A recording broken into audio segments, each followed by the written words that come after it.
Assalamualaikum warahmatullahi wabarakatuh. Yang terhormat kepada Dr. Insinyur Sugeng Prayetno, SH, SEMM, selaku dosen pengampu mata kuliah Bank dan Lembaga Keuangan. Sebelumnya, perkenalkan, nama saya Andi Nugraha dari program studi akuntansi. Di video ini saya akan membahas materi pertemuan ketiga, yaitu tentang sistem keuangan di Indonesia. Pokok pembahasan: yang pertama, sistem moneter dan perbankan; yang kedua, jenis-jenis bank; yang ketiga, pengaturan dan pengawasan bank; yang keempat, Bank Indonesia; yang kelima, tujuan Bank Indonesia; yang keenam, tugas menetapkan dan melaksanakan kebijakan moneter; yang ketujuh, kebijakan nilai tukar; yang kedelapan, kewenangan dalam mengelola cadangan devisa; yang kesembilan, penyelenggaraan survei; 10, tugas mengatur dan menjaga kelancaran sistem pembayaran; ke-11, pengalihan tugas pengawasan bank; 12, Dewan Gubernur; yang ke-13, pengangkatan Dewan Gubernur; dan yang terakhir, yang ke-14, rapat Dewan Gubernur. Poin yang pertama, sistem moneter dan perbankan. Instrumen kebijakan moneter yang berpengaruh dalam menjaga stabilitas moneter, hubungan kait-mengkait antara lembaga-lembaga yang dapat mempengaruhi stabilitas nilai uang disebut sistem moneter. Jadi, yang termasuk dalam sistem moneter adalah bank-bank serta lembaga-lembaga yang dapat ikut menciptakan uang giral.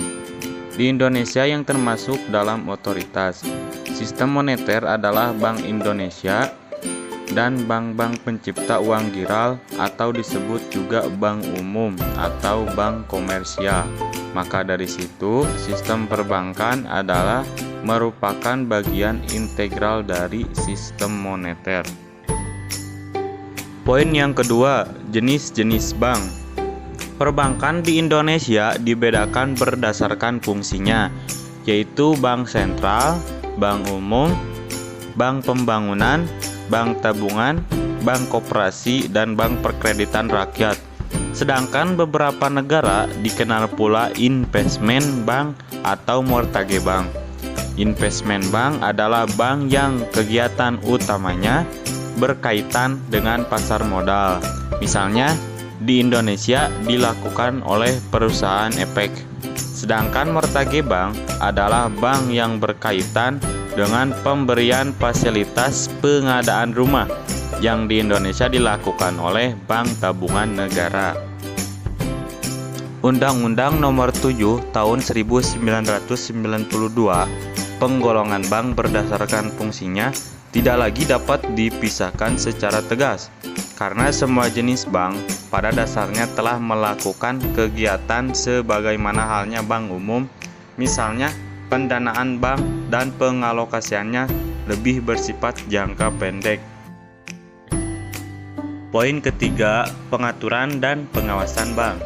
Usaha perbankan diatur dalam Undang-Undang Nomor 7 Tahun 1992, dilaksanakan oleh Bank Indonesia bekerjasama dengan Departemen Keuangan.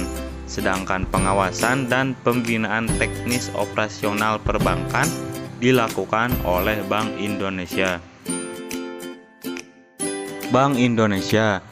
Bank Indonesia ini adalah Bank Sentral Republik Indonesia, dan Bank Indonesia merupakan lembaga negara yang independen, bebas dari campur tangan pemerintah dan pihak-pihak lainnya, kecuali untuk hal-hal yang secara tegas diatur dalam undang-undang yang mengaturnya. Bank Indonesia adalah badan hukum berdasarkan Undang-Undang Nomor 23 Tahun 1999, memiliki modal yang ditetapkan berjumlah sekurang-kurangnya 2 triliun. Tujuan Bank Indonesia. Menurut Undang-Undang Nomor 23 Tahun 1999 dalam pasal 7, tujuan Bank Indonesia adalah mencapai dan memelihara kestabilan nilai rupiah. Kestabilan nilai rupiah yang dimaksud dalam pasal tersebut adalah kestabilan nilai rupiah terhadap barang dan jasa serta terhadap mata uang negara lain. Untuk mencapai tujuan Bank Indonesia dalam rangka menjaga kestabilan nilai rupiah, Pasal 10 Undang-Undang Nomor 23 Tahun 1999. Bank Indonesia dalam menetapkan dan melaksanakan kebijakan moneter berwenang. A. Menetapkan sasaran-sasaran moneter dengan memperhatikan sasaran laju inflasi yang ditetapkannya. B. Melaksanakan pengendalian moneter dengan menggunakan cara-cara yang termasuk tetapi tidak terbatas pada A. Operasi pasar terbuka di pasar uang, baik rupiah maupun valuta asing. B. Penetapan tingkat diskonto. C. Penetapan cadangan wajib minimum. D. Pengaturan kredit atau pembiayaan. Kebijakan nilai tukar. Bank Indonesia melaksanakan kebijakan nilai tukar berdasarkan kebijakan nilai tukar yang ditetapkan sesuai dengan sistem nilai tukar yang dianut, antara lain berupa A. Dalam sistem nilai tukar tetap berupa devaluasi atau revaluasi terhadap mata uang asing. B. Dalam sistem nilai tukar mengambang berupa intervensi pasar. C. Dalam sistem nilai tukar mengambang terkendali berupa penetapan nilai tukar harian serta besar tingkat intervensi. Penetapan kebijakan tersebut dimaksudkan untuk mencapai tujuan Bank Indonesia sebagaimana ditetapkan oleh undang-undang. Kewenangan dalam mengelola cadangan devisa. Yang dimaksud dengan cadangan devisa adalah cadangan devisa negara yang dikuasai oleh Bank Indonesia yang tercatat pada sisi aktiva neraca Bank Indonesia yang antara lain berupa emas, uang kertas asing, dan tagihan lainnya dalam valuta asing kepada pihak luar negeri yang dapat dipergunakan sebagai alat pembayaran luar negeri.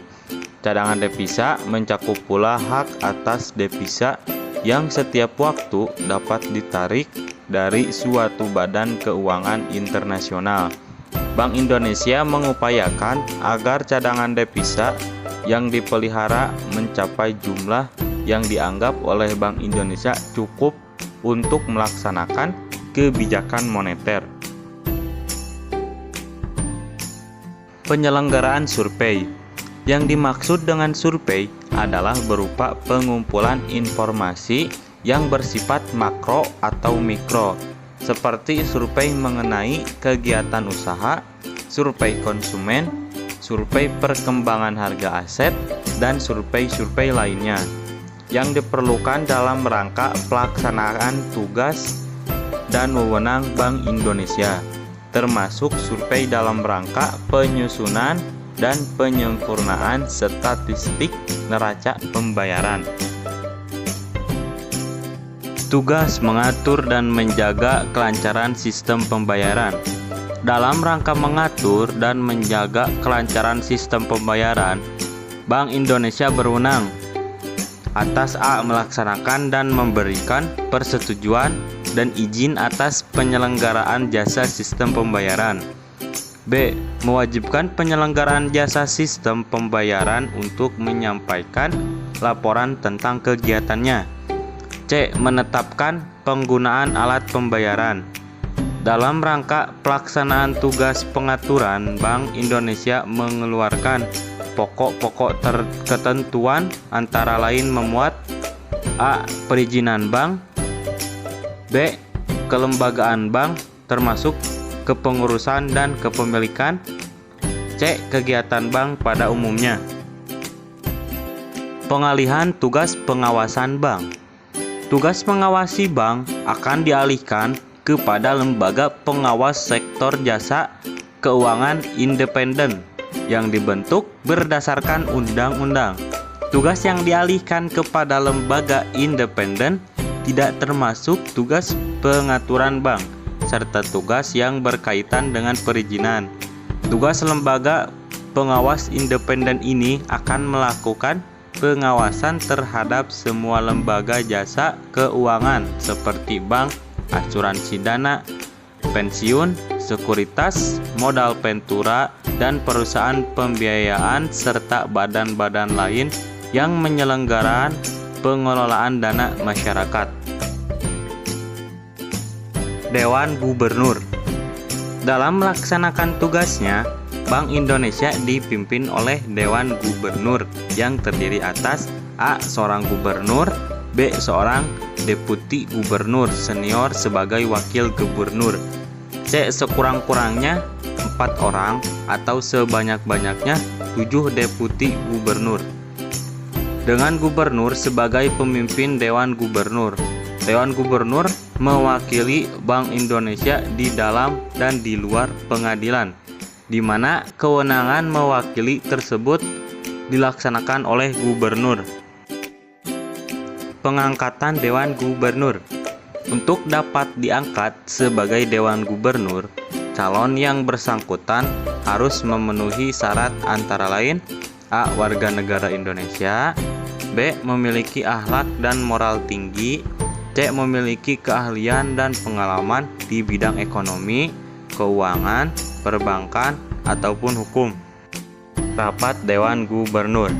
Rapat Dewan Gubernur sebagai suatu forum pengembalian keputusan tertinggi diselenggarakan sekurang-kurangnya sekali dalam sebulan untuk menetapkan kebijakan umum di bidang moneter yang dapat dihadiri oleh seorang menteri atau lebih yang mewakili pemerintah dengan hak bicara tanpa hak suara, dan sekurang-kurangnya sekali dalam seminggu untuk melakukan evaluasi atas pelaksanaan kebijakan moneter atau kebijakan lain yang prinsipil dan strategis seperti kebijakan di bidang pengaturan dan pemeliharaan sistem pembayaran serta pengaturan dan pengawasan bank.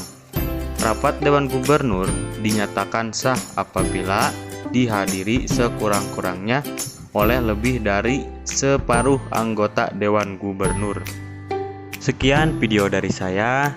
Semoga dengan video ini akan menambah wawasan kita semua. Dan apabila ada tutur kata yang kurang berkenan di hati, mohon untuk dimaafkan. Saya Andi Nugraha. Terima kasih. Wassalamualaikum warahmatullahi wabarakatuh.